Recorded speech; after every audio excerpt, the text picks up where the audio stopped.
studying about the Holy Spirit இல்லையா? பரிசுத்த ஆவியை குறித்து நாம் படித்துக் கொண்டிருக்கிறோம். எப்படி அவரை துக்கப்படுத்துகிறோம் என்று, எப்படி துக்கப்படுத்துகிறோம், எப்படி அவரை லிமிட் தடப்படுகிறோம் என்பதை குறித்து நாம் பார்த்து வருகிறோம். நான் சீக்கிரமா 2 வாரத்துல 7 காரியங்கள் இருக்கிறது. சீக்கிரத்துல 7 காரியத்தையும் முடிச்சிடலாம் என்று நினைச்சேன். But it looks like it's difficult. So முதல் காரியம் வந்து 1 கொரிந்தியர் 2:14 பார்த்தோம். 1 Corinthians 2:14. ஆவி இல்லாத மனிதன் பரிசுத்த ஆவியை என்ன செய்ய முடியாது, ஏற்றுக்கொள்ள முடியாது, அதை புரிந்து கொள்ள முடியாது. The natural man, ஜென்ம சுவாபம் என்று பவுல் சொல்லுகிறார். The man of the flesh, he cannot accept the things of the spirit, neither can he understand the spirit. வணங்குதா? ஜென்ம சுவாபம் உள்ள மனிதன் பரிசுத்த ஆவியை அவனால் விளங்கிக் கொள்ள முடியாது, பரிசுத்த ஆவியானவருடைய வெளிப்பாடுகளையும் அவனால் ஏற்றுக்கொள்ள முடியாது. அது எல்லாம் அவனுக்கு பைத்தியம் மாதிரி காணப்படும். அதே வகையில் I told you that the greatest enemy of Christianity, கிறிஸ்தவர்களுக்கு மிகுந்த பெரிய எதிரி என்னவென்றால் is a secularism, உலகத்துவம். We try to think things according to the thinking of the world. உலகம் எப்படி யோசிக்கிறது, உலகம் எதை ஆமோதிக்கிறது, உலகம் எதை தடங்கல் செய்கிறது, உலகம் எந்த போக்கில போகிறது, எந்த போக்கில போகிறது, செக்யுலரிசம், உலகத்துவம், உலகத்தை போல வாழ்வது. And கிறிஸ்தவர்களுக்கு இது ஒரு பெரிய சோதனை. It's a big temptation because we tend to live like the world, dress like the world, talk like the world, follow the world and imitate the world. And இந்த தன்மை இருக்கும் பொழுது, not everything of the world is wrong, I must remind you. உலகத்தில் உள்ள எல்லா காரியமும் என்னது, தப்பு கிடையாது, பாவம் கிடையாது. நிறைய காரியங்கள் ஆண்டவர் ஞானத்தினால என்ன செய்யப்பட்டிருக்கிறது, இந்த உலகத்துக்குள் வந்திருக்கிறது. மனிதனுக்கு ஆண்டவர் கிறிஸ்தவர்களுக்கும் கிறிஸ்துவை அறியாதவர்களுக்கும் என்ன செய்கிறாரு, ஞானத்தை கொடுத்து, அறிவை கொடுத்து, புத்தியை கொடுத்து இந்த உலகம் ஒரு அளவு உருவாக்கி கொண்டிருக்கிறது. It's evolving, developing, things are getting better, some at least, but lots of things are getting bad. நிறைய காரியங்கள் பொல்லாத வழிகளிலும் பாவ வழிகளிலும் போய் கொண்டிருக்கிறது. Now in the midst of this, இதன் மத்தியில வாழ்கிற நாம் எது பரிசுத்த ஆவியானவர் ஆமோதிக்கிறார், எது ஆமோதிக்கல என்று என்ன செஞ்சு கொள்ளணும், அதெல்லாம் தெரிஞ்சு கொள்ளணும். அல்லாட்டி ப்ராப்ளம். சோ ஆகையினால்தான் பவுல் இந்த ஜென்ம சுவாபம் உள்ளவன், the man of the flesh will blindly follow the things of the world. He will become a secular man. இது 1 கொரிந்தியர் 2:14. இத பத்தி நான் பேசிட்டேன். so I don't want to go too much on that. போன வாரத்துல பார்த்தோம் பரிசுத்த ஆவியானவருக்கு விரோதமாக தூஷணம் செய்வது. இந்த 7 காரியங்கள்ல, பரிசுத்த ஆவியை தடை செய்கிற 7 காரியங்கள்ல 2 காரியங்கள் மன்னிக்கப்படாத பாவங்கள், the sins that cannot be forgiven. போன வாரம் 1 பார்த்தோம், இந்த வாரம் 1 பார்க்க போறோம். 2 முடிஞ்சிச்சியா? போன வாரம் வந்து பரிசுத்த ஆவிக்கு விரோதமாக தூஷணமாக பேசுவது. யாருக்கிட்ட அப்படி சொன்னாரு? எல்லாத்துக்கிட்டையும் சொல்லல. அவரு யாருக்கிட்ட சொன்னாரு? இந்த ஆசாரியர்கள், ஸ்கிரைப்ஸ் கிட்ட சொன்னாரு. இயேசு கிறிஸ்து கலிலேயாவுல பிரச்சனையில மாட்டிக்கொண்ட பிறகு பரிசேயர்கள் இயேசுவை சாகடிக்கணும் என்று தீர்மானிச்சிட்டாங்க. It was very serious. ரொம்ப ஒரு பரிசேயன் இன்னொருத்தனை சாவடிக்கணும்னு தீர்மானிச்சானா, it is a very critical problem இல்லையா, ஒரு பெரிய பிரச்சனை. And so they sent asked for help from Jerusalem. எருசலேம்ல இருந்து உதவி கேட்டாங்க. இந்த மாதிரி ஒரு ரபாய் திரியிறாரா, ஒரு பெரிய பிரச்சனையா இருக்குது, நீங்க வாங்க என்று. And so the experts of the law came. இந்த நியாயப்பிரமாணத்தில் ஞானம் உள்ளவர்கள், அறிவாளிகள், நியாயப்பிரமாணத்துக்கு விளக்கம் சொல்லுகிறவர்கள், the interpreters of the law, சரியா, the experts, the doctors of law, they came from Jerusalem. எருசலேம்ல இருந்து வந்து ஆராய்ந்து பார்த்துட்டு, இன்வெஸ்டிகேட் பண்ணிட்டு, and then they studied the law because they are supposed to do that, at least we know that. And then they gave the conclusion. ஒரு முடிவை கொண்டு வந்தாங்க. என்ன முடிவு? இயேசு கிறிஸ்து எப்படி பிசாசுகளை ஓட்டுகிறார் என்றால், அவர் உள்ளார என்ன இருக்கிறது? பெரிய பேய் இருக்குது. அதனால சின்ன பேய்களை என்ன செஞ்சிட்டு இருக்கிறாரு? ஓட்டிக் கொண்டிருக்கிறார் என்று. Now அவங்க சொன்னது தப்புதான். ஆனா யாரு சொன்னா என்பதுதான் முக்கியம். கரெக்டா? அதுதான் போன வாரம் பார்த்தோம். சொன்னது தப்பு, ஆனா யாரு சொன்னா என்பது என்னது தான் பிரச்சனை. ஏன்னா ஒரு தெரியாதவன், அறிவில்லாதவன், ஒரு சும்மா வளவளன்னு பேசுறவன் சொல்லி இருந்தா அது வேற. These are scribes who interpret the law. That means their interpretation influences the whole of Israel. அவர்களுடைய விளக்கம், அவர்களுடைய போதனை முழு இஸ்ரேலுக்கும் என்னவா மாறிடும்? ஒரு போதனையா மாறிடும், ஒரு சட்டமா மாறிடும், சப்லா மாறி. And now they are saying that this God man Jesus Christ has got a what? Devil. That is serious. You understand? இரண்டாவது போன வாரம் பார்த்த, because the crowd was behind whom? Jesus Christ. பரிசேயர்களும் இவர்களும் தான், இந்த ஆசாரியர்கள் தான் இயேசுவை வெறுத்து சாகடிக்கணுமே நினைச்சார்களே தவிர, பொதுவான கூட்டங்கள் யார் பக்கம் இருந்தது? இயேசு பக்கம் தான் இருந்துச்சு. You know, the crowd was with them. Only the rulers of the temple were actually wanting to destroy him. And therefore we find that their verdict had an ulterior motive. அவர்களுடைய தீர்மானம், அவர்களுடைய முடிவு ஒரு கெட்ட எண்ணத்தோடு செஞ்சானுங்க. பொறாமை. என்ன பொறாமை? ஜனங்கள் எல்லாம் யார் பின்னால போறாங்க? இயேசு பின்னால போறாங்க. And his interpretation stuck above their interpretation. உதாரணமாக ஓய்வு நாள்ல சுகத்தை கொடுத்துட்டு, ஏன்டா சுகத்தை கொடுத்துட்டேன்னு கேட்டா, அப்ப அவர் ஒரு விளக்கம் சொல்லுகிறார். என்ன விளக்கம் சொல்லுகிறாரு? மனிதனை ஆண்டவர் ஓய்வு நாளுக்கு படைக்கவில்லை. ஓய்வு நாள் யாருக்கு படைக்கப்பட்டது? மனிதனுக்கு படைக்கப்பட்டது. உன்னுடைய மாடு, ஆடு, ஓலட்டி, பொண்டாட்டி குழியில உளுந்துட்டா தெரியாம தூக்கி விடாம இருந்துருவியா ஓய்வு நாள்ல? all this suddenly stuck them. ஆமாண்டா, we do that. But how come a man who is crippled, we don't allow Jesus to heal them, heal a crippled man? So you understand. So his interpretation, இயேசு கிறிஸ்துவோட விளக்கம், இயேசு கிறிஸ்துவோட போதனை was more appealing, more sensible and more consistent. விளக்குதா? இயேசு கிறிஸ்துவோட போதனை சரியாக எல்லா சூழ்நிலையிலும் காணப்பட்டது. உன் பொண்டாட்டி குழியில விழுந்துட்டா நீ தூக்கி விடுற, அவன் பொண்டாட்டி குழியில விழுந்துட்டா அவன் தூக்கி விட்டா என்னது? அவனுக்கு அவன் தப்பான். You understand? அவனுக்கு கை சூம்பி போயிருக்குது. அந்த சனிக்கிழமை, அந்த ஓய்வு நாள்ல இயேசு அவனை பார்க்கிறாரு, அவனுக்கு சுகம் கொடுக்கிறார், அது தப்பான். You understand? So for the first time, முதல் முறை, the scribes have been challenged by somebody who is simply a Galilean. திடீர்னென்று முதல் முறையாக ஆசாரியர்களுடைய போதனை, ஆசாரியர்களுடைய விளக்கம் ஒரு சாதாரண ஒரு மனிதனால் என்ன செய்யப்படுகிறது? குற்றம் கண்டுபிடிக்கப்படுகிறது. And the people think that the Galilean is right.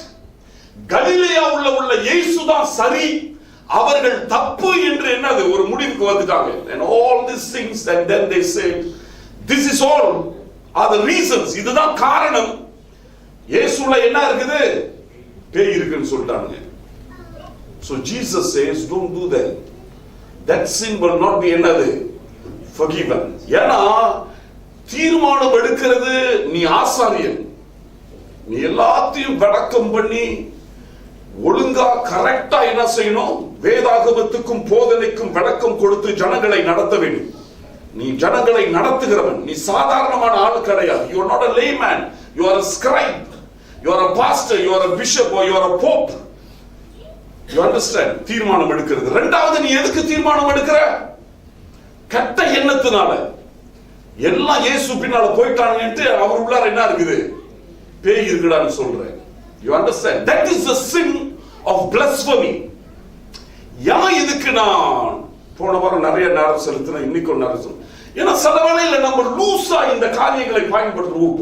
பேசுமா கடவுள் பாவத்தை என்ன செய்ய மாட்டாரு, மன்னிக்கவே விட்டாருட்டு அவனுக்கு தைரியம் கிளப்பி விட்டுருவோம். You understand what I mean? So that is not so. If you understand the context, it will be easier. Now that second part, ரெண்டே இடங்கள்ல தான் ஒரு மனிதனுடைய பாவங்கள் மன்னிக்கப்படாது என்று வேதம் சொல்லுகிறது. இது இரண்டாவது பாகம், இரண்டாவது இடத்துல இந்த new டெஸ்டிமென்ட். So we will look at that. And இதுவும் பரிசுத்த ஆவியை சம்பந்தப்பட்டது. This also involves the Holy Spirit. Now let us turn to Hebrews chapter 10. எபிரேயர் 10வது அதிகாரம். We will read this paragraph.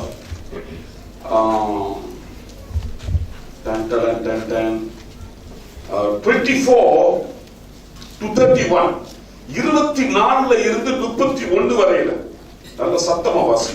மேலும் அன்புக்கு நற்கிரியைகளுக்கு நாம் ஏவப்படும்படி ஒருவரை ஒருவர் கவனித்து சபை கூடி வருதலை சிலர் விட்டு விடுகிறது போல நாமும் விட்டு விடாமல் ஒருவருக்கொருவர் புத்தி சொல்ல கடவோம்.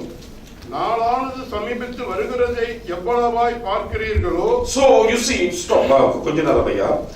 23 24 படிச்சீங்கன்னா பாருங்க, பவுல் சொல்லுகிறாரு ஒருவரை ஒருவர் புத்தி சொல்லி ஒருவரை ஒருவர் என்ன செய்ய தேற்றுப்பா, நாட்கள் சமீபமாக இருக்கிறது, சபை ஒன்று கூடுதலையும் என்ன செஞ்சிராத விட்டுறாத, அப்படின்னா சர்ச்சுக்கு போறதை என்ன செஞ்சிராத விட்டுறாத என்று சொல்லுகிறார். ஏன்னா எதுக்கு அது இப்படி சொல்றாருன்னா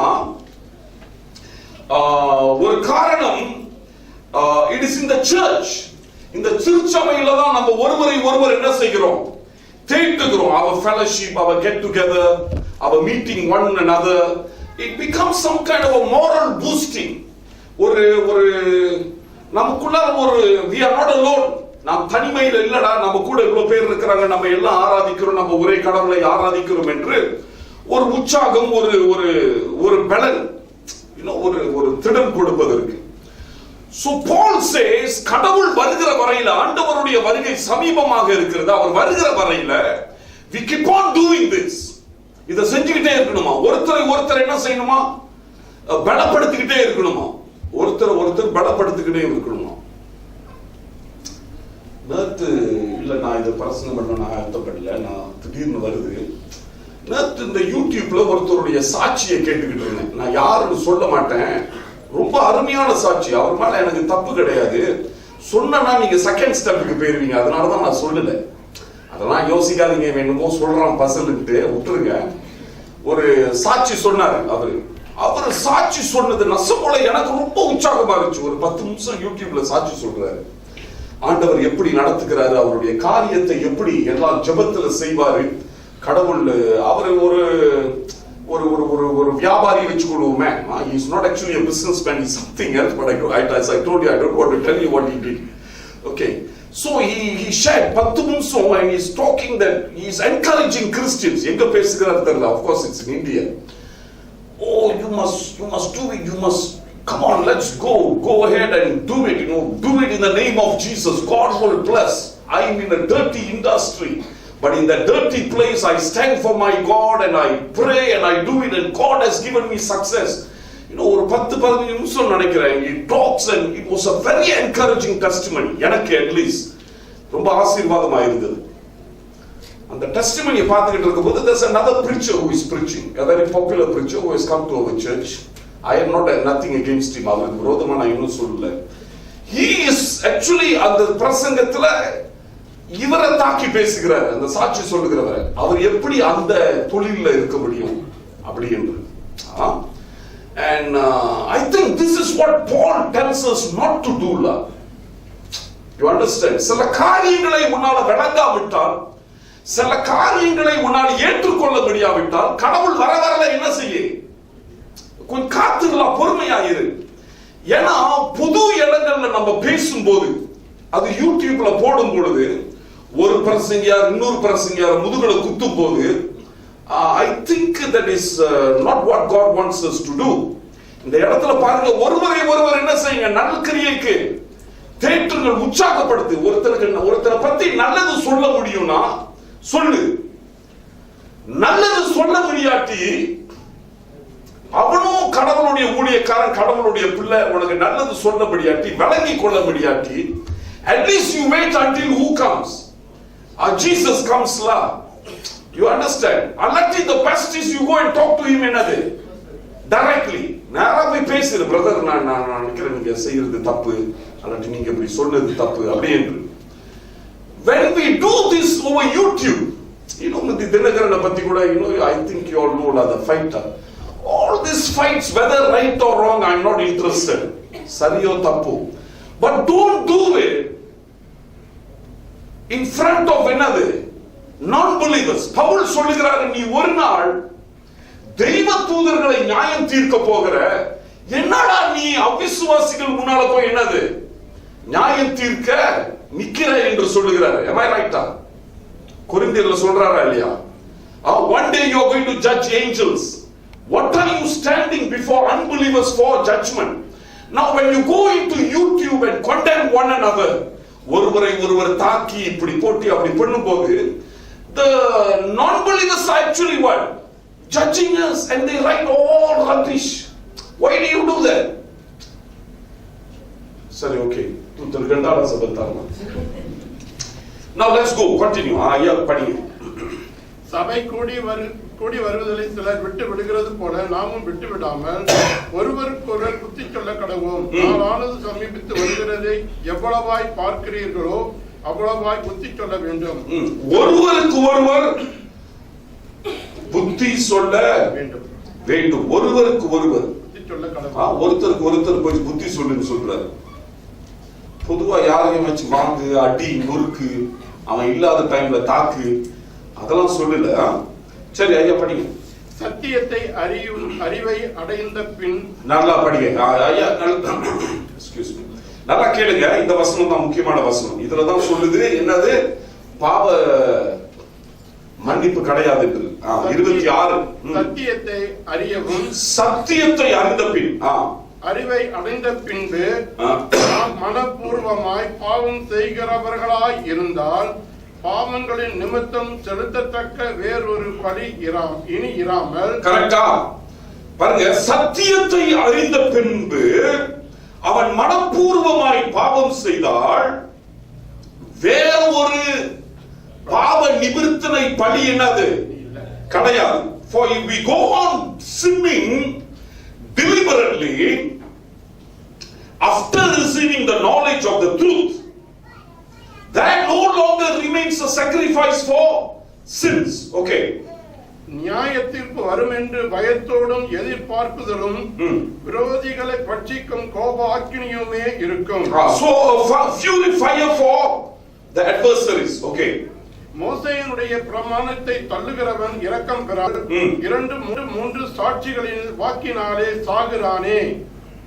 தேவனுடைய குமாரனை காலின் கீழ் மிதித்து தன்னை பரிசுத்தம் செய்யாத உடன்படிக்கையின் ரத்தத்தை அசுத்தம் என்று எண்ணி கிருபையின் ஆவியை நிந்திக்கிறவன் எவ்வளவு கொடிதான ஆக்கினைக்கு பாத்திரவானாய் இருப்பான் என்பதை கிருபையின் ஆவியை நிந்திக்கிறவன், the spirit of grace, கிருபையின் ஆவியை நிந்திக்கிறவன் எவ்வளவு கொடிதான ஆக்கினைக்கு பாத்திரவானாய், கொடிதான ஆக்கினைக்கு என்னவாக இருப்பானா, பாத்திரனா இருப்பானா என்பதை யோசித்து பாருங்கள்.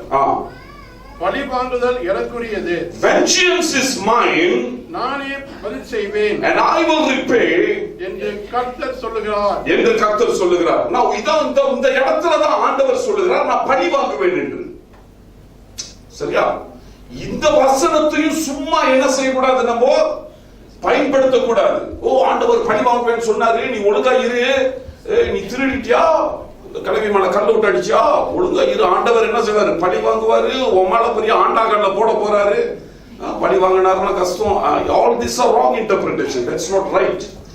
இந்த இடத்துலதான், அதாவது இயேசு கிறிஸ்துவின் ரத்தத்தை காது கீழே மிதிக்கிறவர்களை பார்த்துதான் சொல்லுகிறாரு, நான் என்ன செய்வேன், பழி வாங்குவேன் என்று. கிருபையின் ஆவியை நிந்திக்கிறவனை பார்த்து சொல்லுகிறார், நான் என்ன செய்வேன், பலி வாங்குவேன் என்று. சரியா? ஓகே, இவனை பார்த்துருவோம் கொஞ்ச நேரம். யார் இவன்? யாருடைய பாவத்தை மன்னிக்க மாட்டாரு? மார்க் 3:29 பார்த்தோம். ஆசாரியனுடைய பாவம், ஆசாரியன் நிலைமையில் இருந்து கொண்டு இன்னைக்கு நாம் அந்த மாதிரி பாவம் செய்வோம் என்றால் நம்முடைய பாவங்கள் என்ன செய்யப்படாது? மன்னிக்கப்படாது. இன்னைக்கு இங்க ஒருத்தன் இருக்கிறான், இவனையும் பார்த்துருவோம். இவன் என்ன செய்யறான்ட்டு முதல்ல பார்த்துருவோமே. இவன் பாருங்க, தமிழ்ல நான் எழுதி வச்சிருக்கிறேன். தெய்வனுடைய குமாரனை காலின் கீழ் மிதித்து உடன்படிக்கையின் இரத்தத்தை அசுத்தம் என்று எண்ணி கிருபையின் ஆவியை நிந்திக்கிறவன். சரியா?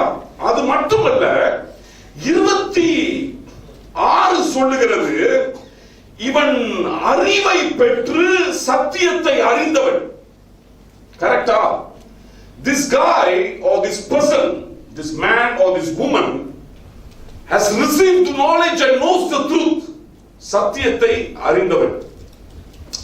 சத்தியம் தெரியும், அறிவு பெற்றிருக்கிறான், கிறிஸ்தவ குடும்பத்துல பிறந்தவன், சர்ச்சுக்கு போறவன், வழங்குதா, பைபிள் தெரியும், ஜெபம் தெரியும், 1008 பிரசங்கம் கேட்டிருக்கிறான், எல்லாம் தெரியும், இயேசு தெரியும், கடவுள் யார் என்று தெரியும், எல்லாம் தெரியும். ஏற்றுக்கொண்டானா இல்லையா என்பது பிரச்சனை கிடையாது. But at least he knows the truth. He knows the truth. He knows about Jesus. He knows the truth. He has knowledge of God. He has accepted the truth and he knows everything. A knowledgeable man, a Christian. நம்ம மத்தியில ஒரு கிறிஸ்தவன் மாதிரி, கிறிஸ்தவ குடும்பத்துல பிறந்து வாழ்ந்தவன். Now இவனுடைய பாவம் ஏன் மன்னிக்கப்படாது? ஏன்னா இவன் செய்யற அநியாயம். கிருபையின் ஆவியை நிந்திக்கிறானா, இயேசுவின் ரத்தத்தை என்ன செய்யறானா, காலுக்கீழ போட்டு மிதிக்கிறானா. அப்படி யாராவது செய்வோமா? நம்ம இந்த உலகத்துல எவனுமே செய்ய மாட்டான். கிறிஸ்துவை அறியாதவங்க கூட செய்ய மாட்டான். அம்மாவா இல்லையா? But the Bible tells that this is describes him like that. இவனை இப்படியாக விவரிக்கிறார். இவனுக்கு என்ன புத்தி, குணம் கேரக்டரிஸ்டிக் என்று நான் சொல்லிடுறேன். 3 காரியங்கள் வேதம் இவனை குறித்து சொல்லுகிறது. 26, 27, 28ல 3 ways the Bible describes him. This is the fellow whose sins will not be forgiven. Who is that fellow? Number 1, 26வது வசனம். சத்தியத்தை அறிவை அடைந்த பின்பு நாம் மனப்பூர்வமாய் பாவம் செய்கிறவர்களாய் இருந்தால் பாவங்களின் நிமித்தம் செலுத்தத்தக்க வேறொரு பலி இராமல். இந்த இடத்துல முக்கியமான வார்த்தை என்னவென்றால் deliberately. அல்லாவிட்டால் தமிழ்ல என்ன போட்டிருக்கிறது? மனப்பூர்வமாய். இதுதான் அந்த கோட் வேர்ட், கீ வேர்ட். அப்போ இந்த மனுஷன் சத்தியத்தை ஏற்றுக்கொண்டு சத்தியம் தெரிஞ்சு கொண்டு எப்படி பாவம் செய்கிறானா? மனப்பூர்வமாய் செய்கிறானா?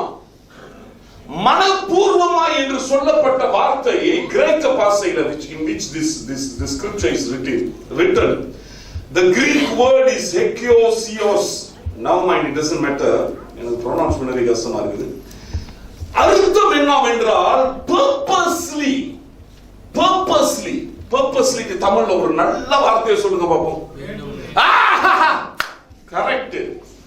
வேணும்னுக்கே என்ன செய்கிறவன்? பாவம் செய்கிறவன். இதான் இவனுடைய முதல் குணாதிசயம். The first characteristic of a fellow whose sin will not be forgiven is a fellow who purposely sin. வேணும்னுக்கே பாவம் செய்கிறவன். வேணும்னுக்கே பாவம் செய்கிறவன் நிறைய இருக்கிறான் இந்த உலகத்துல, இல்லையா? கிறிஸ்துவை அறியாதவன் வேணும்னுக்கே என்னது எதையாவது பண்ணிக்கிட்டு கிடப்பான், வேலை இல்லைன்ட்டு. ஆனா இவன் சத்தியத்தை பெற்றுக்கொண்டு வேணும்னுக்கே என்ன செய்கிறவன்? பாவத்தை செய்கிறவன். வழங்குதா? வேணும்னுக்கே பாவத்தை செய்கிறவன். நல்லா கவனிங்க. ரோமர் 7ஆம் அதிகாரத்துல பவுல் ஒரு மனுஷனை குறித்து பேசுகிறார். செய்யக்கூடாது என்று நினைக்கிறேன், எதை செய்யக்கூடாது என்று நினைக்கிறேனோ அதை தான் நான் என்ன செய்கிறேன்? செய்கிறேன் என்று சொல்லுகிறார். Paul says there are things that I do not want to do, but what I do not want to do, those are the things that I do. Those are the things I commit. அவன் வேணும்னுக்கே செய்கிறவன் கிடையாது. பவுல் ஒரு போராட்டத்தை, மனுஷனுக்குள்ளார இருக்கிற போராட்டத்தை குறித்து பேசுகிறார். பாவமும் பரிசுத்த ஆவியும், சரியா? ரெண்டும் போராடுது. அவன்கிட்ட பரிசுத்த ஆவி சொல்லுகிறது என்னது? நீனு நீ செய்யாதராட்டு. பாவம் என்ன சொல்லுது? பரவாயில்ல செய் அப்படி என்று சொல்லுங்க. ஒரு போராட்டத்துல சில வேளையில அவன் யார்கிட்ட தோத்துறான்? இந்த பாவத்துக்கிட்ட தோத்துறான். The flesh is a very strong force. விளங்குதா? force. So அந்த பாவத்துக்கு தோத்து அந்த பாவத்தை என்ன செய்கிறவனாக இருக்கிறான்? Paul is not talking about that man here. அந்த மனுஷனை குறித்து பவுல் இந்த இடத்துல எழுதல. விளங்குதா? இவன் என்னத்துக்காக செய்கிறான்? வேணுனுக்கே செய்கிறான். தெரியுமா? வேணுனுக்கே அந்த கலைஞை கல்லூட்டு அடிக்கிறான். அப்படி இருக்க மாட்டாங்களா? இல்ல, you see, I personally believe என்னுடைய நம்பிக்கை, என்னுடைய அபிப்பிராயம், என்னுடைய சொந்த அபிப்பிராயம், நடக்கிற 99 கிறிஸ்தவர்கள், 99% உள்ள கிறிஸ்தவர்கள் வேணுனுக்கே என்ன செய்கிறது கிடையாது? பாவம் செய்வது கிடையாது. The man who has accepted Christ, கிறிஸ்துவை அறிந்தவன், கிறிஸ்துவை ஏற்றுக்கொண்டவன், 99% அவன் பாவத்தை செய்கிறான் என்றால் it is the battle that he has lost, not because it is what purposely done, deliberately done. வேணும் என்று செய்வது கிடையாது. Understand? 99% ஒரு போராட்டத்தின் மத்தியில, ஒரு பலவீனத்தின் மத்தியில என்ன செய்கிறான்? பாவத்தை செய்கிறான். அதனால அதை நான் எக்ஸ்கியூஸ் பண்ணல. We are not excusing them. Understand?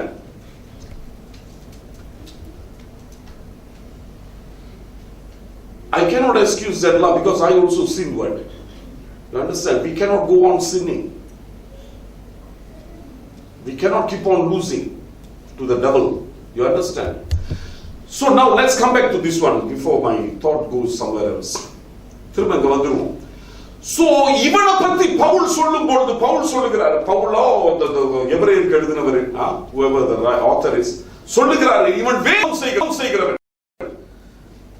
வேணுனுக்கே செய்யறானா? தேவையில்லாம என்ன செஞ்சுட்டு இருக்கிறான்? அந்த பாவத்தை செய்கிறான். பேய் அவனை செய்யணும்னு சொல்லல, மாம்சம் அவனை செய்தான்னு சொல்லல, வேணுனுக்கே என்ன செஞ்சுட்டு இருக்கிறான்? கிண்டுனுட்டு செய்து கொண்டிருக்கிறான். பவுல் அவனை அப்படியாக வர்ணிக்கிறார்.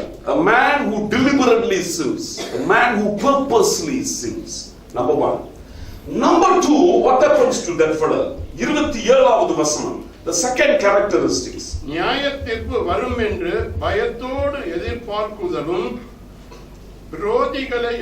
விரோதிகளை பட்சிக்கும் கோபாக்னியுமே இருக்கும். Now Paul uses one word there, you know. Pavul ஒரு வார்த்தையை பயன்படுத்துகிறார். அவர் இவனை பத்தி பேசும்போது, இந்த வேணுனுக்கே பாவம் செய்கிறவனை கோபாக்கினை வரும், நியாயம் தீர்ப்பு வரும் என்று சொல்லும் பொழுது அவனுக்கு ஒரு பெயர் கொடுக்கிறார். என்ன பேரு? விரோதி என்று சொல்லுகிறார். கரெக்ட். விரோதி, adversary and opponent, meaning the man who deliberately sin, வேணும் என்று பாவம் செய்கிறவன் இப்ப யாரா மாறிட்டான்? விரோதியா மாறிட்டான். He has become an enemy of all that Christ stands for. வேணும் என்று இயேசு கிறிஸ்துவின் சத்தியத்துக்கு இப்ப இவன் என்னவா நிக்கிறான்? விரோதியா நிக்கிறான். அந்த மாதிரி கிறிஸ்தவன் இருக்கிறானா? இருக்கிறான். வழங்குதா? சர்ச்சுக்கு போயிருப்பான், இயேசுவை ஏற்றுக்கொண்டிருப்பான், சிலவன் பேப்டைஸ் கூட பண்ணி இருப்பான். இப்ப மத்தவனை பார்த்து சர்ச்சுக்கு என்ன செய்யாத, போவாதடா, பைபிள் படிக்காதடா, போய் சொல்றானுங்கடா, ஏமாத்துறானுங்கடா, இப்படிடா, அந்த பாஸ்டர் இப்படிடா, இந்த இதுடா, அந்த சர்ச் இப்படிடா, எல்லாமே பொய்டா, ச்சே அவங்களை விட்டுறா என்று இப்ப யாருக்கு விரோதமா நிக்கிறவன்? கிறிஸ்துவுக்கு விரோதமா நிக்கிறவன். அவன் வாழ்க்கையில ஏதாவது நடந்திருக்கும். Maybe there's one church or one pastor that betrayed him, but now he is standing for all that Christ stands for. அடஃபாங்க தடஃபாங்க இருக்குது. அந்த மாதிரி வழங்குது. அந்த மாதிரி இருக்குது. அந்த மாதிரி ஆட்கள் நான் பார்த்திருக்கிறேன். சோ இவன் வேணும் என்று பாவம் செய்தவன் இப்ப அவனுடைய பாவங்கள், அவனுடைய வழிமுறைகளை மறைக்க அவன் என்னவா மாறிட்டான்? He has become an enemy for everything that Christ stands for. கிறிஸ்துவுக்கு விரோதமா இப்ப வேலை செய்ய ஆரம்பிச்சிட்டான். சர்ச்சுக்கு போகாத, பைபிளை படிக்காத, இப்படி செய்யாத. அவன்கிட்ட போய் சுவிசேஷம், நானும் கிறிஸ்தவன் தான், நான் பேப்டைஸ் எடுத்துறேன், நான் எப்படி இருந்தேன் இதெல்லாம் எனக்கு தெரியும், ஆனா என் பொட்டாட்டியை இப்ப நான் என்ன செய்ய விட மாட்டேன், சர்ச் போக விட மாட்டான், என் பிள்ளைகளை சர்ச் போக கூடாது. He has come to stand in a place where he opposes not the church or the organization, but all that Christ stands for. You understand? Finally, கடைசியாக 28 correct. மோசேயினுடைய பிரமாணத்தை தள்ளுகிறவன் இரக்கம் பெறாமல் 2-3 சாட்சிகளின் வாக்கினாலே சாகிறானே. ஓகே, இப்போ பவுல், இப்போ அந்த எழுத்தாளர் பவுல் வச்சுக்குவோம். Some believe it's Paul who wrote this letter. Some still believe that some other author wrote that letter, but it doesn't matter. I get always confused with this Paul and the author of Hebrews. Let's assume that Paul wrote it because the word seems to be always coming out of my mouth. That doesn't mean Paul wrote it lah. I'm still not sure. Okay, 28வது வசனம். Now, இந்த பக்தன் சொல்லுகிறாரு, இவன் எப்படி சம்பந்தப்படுத்தி பேசுறாருன்னா, மோசேயின் கற்பனைகளை தள்ளி வைத்தவனுக்கே அடி விழுந்துச்சுன்னா உனக்கு என்னது? அப்பனா இவன் என்ன மாதிரி ஆளு தெரியுமா? He doesn't care anymore of what God says. You see, மோசே 10 கட்டளை கொடுத்தாரா, கற்பனை கொடுத்தாரா? கற்பனையை கொடுத்த பிறகு ஒருத்தனை அடிச்சு கொண்டானுங்க. அவன் யாரு? ஞாபகம் இருக்கா உங்களுக்கு? ஞாபகம் இல்லையா? எனக்கு எந்த பகுதின்னு தெரியாது, ஆனா எனக்கு ஞாபகம் இருக்குது. பாருங்க, மோசே கற்பனை கொடுத்த பிறகு 10 கட்டளை கொடுத்து எல்லா விளக்கமும் சொல்லிட்டாரு, ஓய்வு நாள பரிசுத்தமா வையிடான்ட்டு. ஒருத்தன் வந்து ஒரு தப்பு பண்ணுவான், அவனை கண்ணை விட்டு என்ன செஞ்சிருவானுங்க? அடிச்சு கொண்டுருவானுங்க. அவன் என்ன திரும்ப செஞ்சான்? ஓய்வு நாள்ல போய் குச்சி பொறுக்குவான். தடஃபாம்கா குச்சி பொறுக்குவான். அவனை போய் பிடிச்சிருவாங்க. ஓய்வு நாள்ல மோசஸ் என்ன ஓழையே செய்யக்கூடாது, நீ என்னடா குச்சி பொறிக்கிறன்னு பிடிச்சிட்டு வந்துருவாரு. அப்ப மோசம் சரி, அவன் கூட்டுல அடைச்சு போடு, நான் என்ன ஜாயின் தீர்ப்பு கேட்கணும்ட்டு கொடுக்கணும்ட்டு நான் ஜெபம் பண்றேன்னு சொல்லுவாரு. And Moses prays and he comes back and says, God has given the verdict, kill that fellow, murder him. And you may think that is too much lah. Terlalu banyak. But tapi itu adalah pengajaran kepada semua umat Kristian until Yesus Kristus datang. Now it is actually a lesson. It's a scriptural lesson, a principle. That is why the punishment was so severe. You understand? What is he trying to tell? The law came from God. You knew it very clearly, and still you did not what? Bother. Understand? I don't care. அவன் கலவன் சொல்லிட்டு போறான். குச்சி போய் கூடாதா? என் பொண்டாட்டி யார் கஞ்சி காய் கொடுக்குறது? நெருப்பு இல்ல, நாட் செல்ஃபுல அப்படின்னு போய் குச்சி போடுறா, அவன் அடிச்சு கொண்டுட்டானுங்க. You understand? It is the same with the Christian who doesn't care about God at all. கடவுளை குறித்து கொஞ்சம் கூட என்ன கிடையாது, அக்கறையே கிடையாது. He doesn't come into his mind. கடவுள் இப்படி சொல்லி இருக்காரு, கிறிஸ்டியன்ஸ் இப்படி செய்யக்கூடாதா? நம்ம அதை சொன்ன பார்த்தீங்களா? வேணும் என்று செய்கிறவன் விரோதியாக மாறிவிட்டவன். இப்பொழுது அவனுக்கு it doesn't matter what Jesus or what Jesus said. அவனுக்கு தான் கடவுள் என்னவாக மாறுகிறாரு? விரோதியாக மாறுகிறார். You understand? As I told you, நான் முதல்ல சொன்ன மாதிரி, I don't think any one of us, நாம் யாரும் அப்படி செய்வது கிடையாது. வேணும் என்று வேணும்னுக்கே ஆண்டவர் சொல்றார். அல்லது நீங்க இங்க உட்கார்ந்து இருப்பீங்களா? வந்திருக்க மாட்டியா? கரெக்டா இல்லையா? The very fact, இன்னைக்கு 9 மணிக்கு ஆராதனை இருக்குடா, அவன் கொஞ்ச நேரம் கத்திக்கிட்டு கிடப்பான், சரி பரவாயில்ல காதை அடைச்சிட்டு அவர் போய் உட்கார்ந்து இருப்போம்ட்டு ஏதோ ஒரு காரணத்துக்காக வந்து உட்கார்ந்துட்டீங்களே, அதே காட்டுது உங்களுக்கு என்னது? கடவுள் பக்தி, கடவுள் பயம், ஆண்டவர் ஆராதிக்கணும், கடவுள் உயிரோடு இருக்கிறாரா, கொஞ்ச நேரமா வந்து சர்ச்சில் போய் ஞாயிற்றுக்கிழமை for whatever reason or whatever things you might assume, you have come to sit and you are, because you recognize him as God. But this guy, he doesn't care about what? Care about God at all. The laws of God, the voice of the Lord, the principles of God doesn't mean anything to him. He has become an enemy. In fact, அவன் மட்டும் உங்களை பாதுகால பார்த்துருந்தானா என்ன சொல்லியிருப்பான்? போடா வாடா பிபிஎஸ்ல போய் உனக்கு தண்ணி வாங்கி தரேன்டா, சும்மா சும்மா நேரத்தை வீணாக்கலாம் பாரு சர்ச் அப்படி நாங்க உன்னை கூட்டிட்டு போயிருப்போம். உங்களை எவனாவது பார்த்தானா? அப்படி இல்ல. ஆனாலும் நீங்கள் ஜெயித்து விட்டு வந்து விட்டீர்கள். அவர்களை தான் ஆண்டவர் சொல்லுகிறார், அவனுக்கு இனிமேல் என்ன கிடையாது, பாவம் பழி கிடையாது. சரியா? இந்த ரெண்டு காரியங்களை நீங்க ஞாபகத்தில் வைத்துக் கொள்ளும். One is the fellow who blasphemes, that scribe.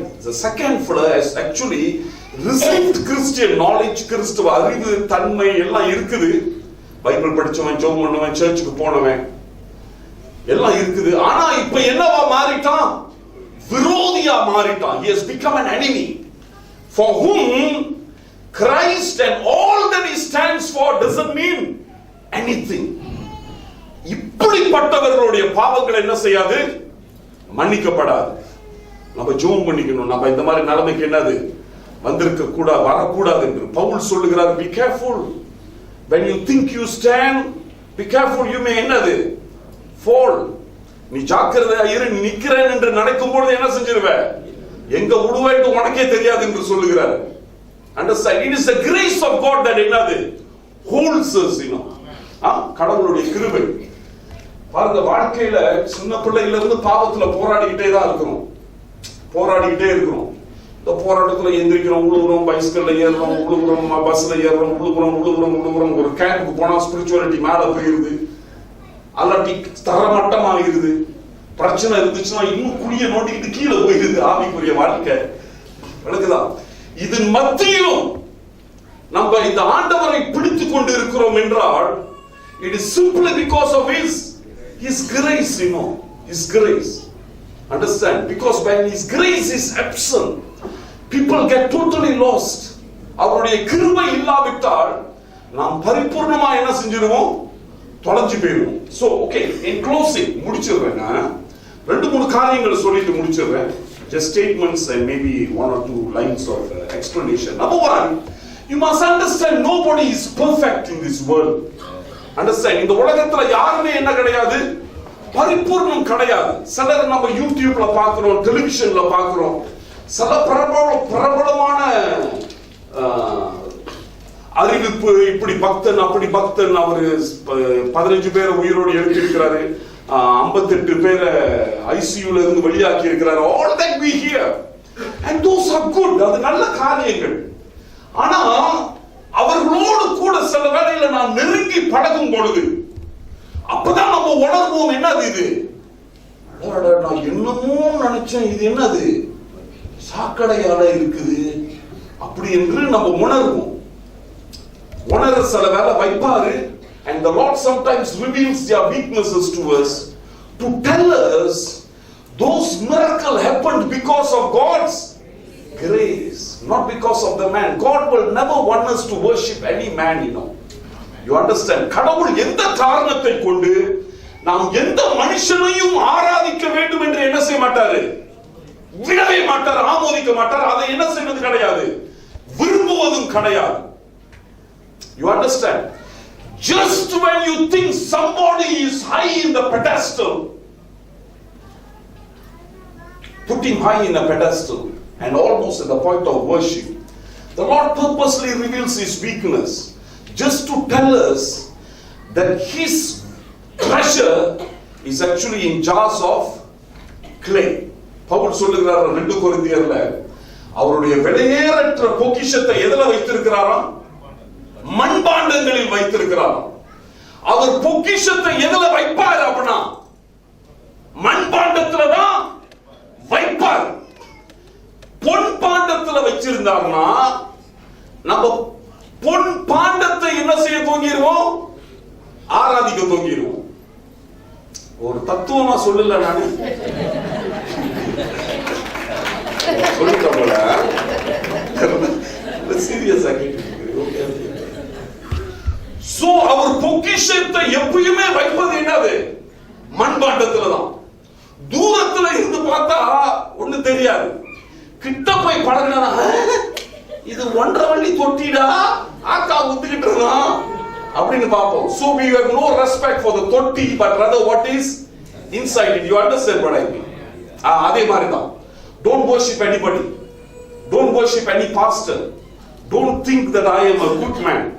அது சொல்ல வேணாம், நீ நினைக்க மாட்டேன்னு எனக்கு தெரியுமா? Don't think.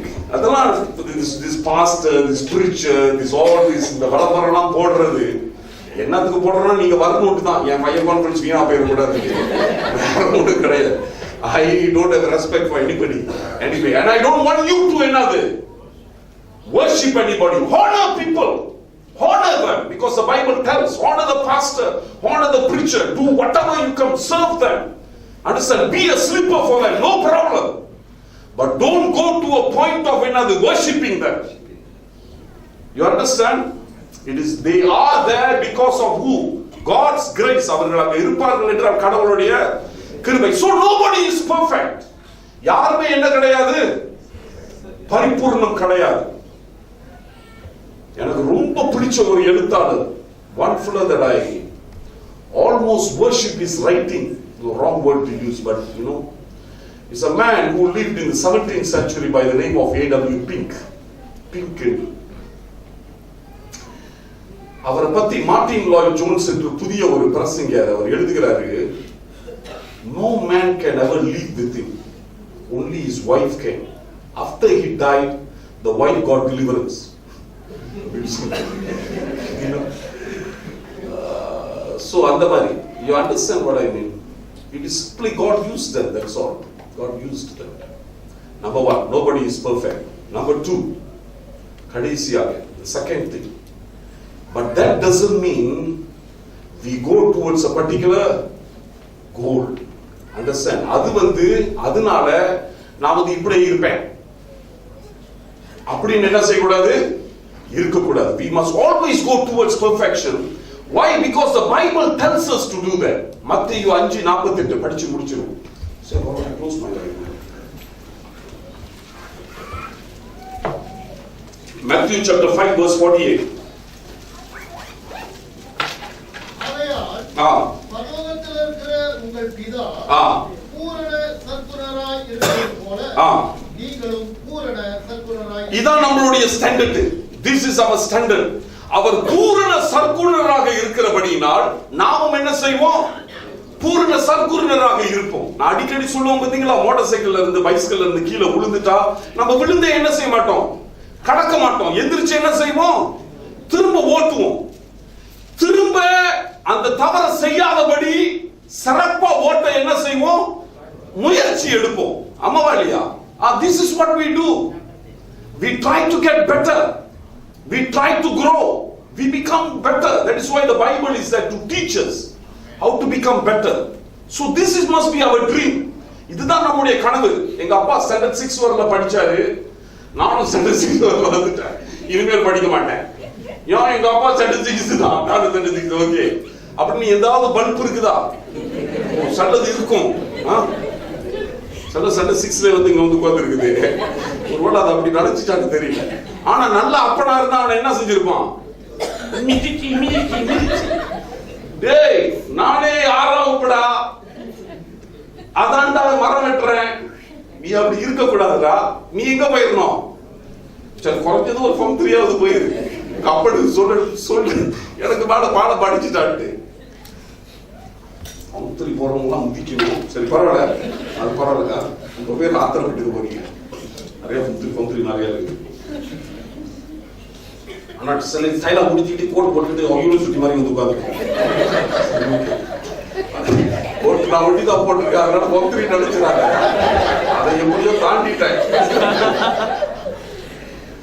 So okay, இத முடிச்சிடுறேன். So வணக்குதா, by the grace we keep on another, we keep on going better, we keep on until we die, we keep on another fighting, warring and struggling, wrestling, and we keep on struggling to please him more, to obey him more. When the revelation comes, வெளிப்பாடு வர we keep on trying to get better. Sometimes we will fall, but we don't stop there. We get up and we still keep on moving towards God. Amen. Until we see him face to face. Let's stand. பிதாவே, இந்த வேலைக்காக உம்மை ஸ்தோத்திரிக்கிறோம், நன்றி சொல்லுகிறோம். ஆண்டவரே, எங்களை காத்துக் கொள்வது உம்முடைய கிருபை சுவாமி, எங்களை தாங்குவது உம்முடைய கிருபை. நாங்கள் விழாதபடி ஆண்டவரே, உமக்கு எதிரியாக ஆகாதபடி எங்களை காத்துக் கொண்டிருக்கிறீர். And if you had not sustained us, Lord, every one of us who is standing here would have become your enemy, Lord. உங்களுடைய கிருபை மட்டும் எங்களை தாங்காவிட்டால் இங்க இருக்கிற ஒவ்வொருவரும் ஆண்டவரை உமக்கு விரோதியாக மாறிவிடுவோம் சுவாமி. We would have become your enemy. But it is because of your grace, Lord. உங்களுடைய கிருபை நிமித்தம் ஆண்டவரே எங்களுடைய சரிவு, எங்களுடைய விழுதல், எங்களுடைய தோல்விகளை நீர் பாராமல் உங்களுடைய கிருபையின் கரத்தினால் தூக்கி தூக்கி தூக்கி விட்டு ஆண்டவரை இன்னைக்கு இங்க நிறுத்திருக்கிறீர்கள். அதற்காக நன்றி செலுத்துகிறோம் சுவாமி. இந்த வேளையில பிதாவே, இந்த கிருபையின் ஆவியை நிந்திக்காமல் நாங்கள் தொடர்ந்து ஆண்டவரை பரிசுத்தத்தை நாடி ஓட எங்களுக்கு உதவி செய்யும் சுவாமி. Help us to go on into holiness, O Lord, into being transformed into perfection. We know we are not perfect and no man is perfect. But we can at least, O Lord, run the race until you come, O Father, towards the finishing line. முடிவு கட்டம் வரையில் ஆண்டவரை சோர்ந்து போகாமல் நாங்கள் ஓடிக்கொண்டே இருக்க எங்களுக்கு உதவி செய்யும் சுவாமி. உங்களுடைய ஆசீர்வாதம் எங்களோடு கூட இருக்கட்டும். எங்களை வழி நடத்தும், தாங்கும், பலப்படுத்தும் பிதாவே. இயேசு கிறிஸ்துவின் நாமத்தில் ஜெபிக்கிறோம் நல்ல பிதாவே.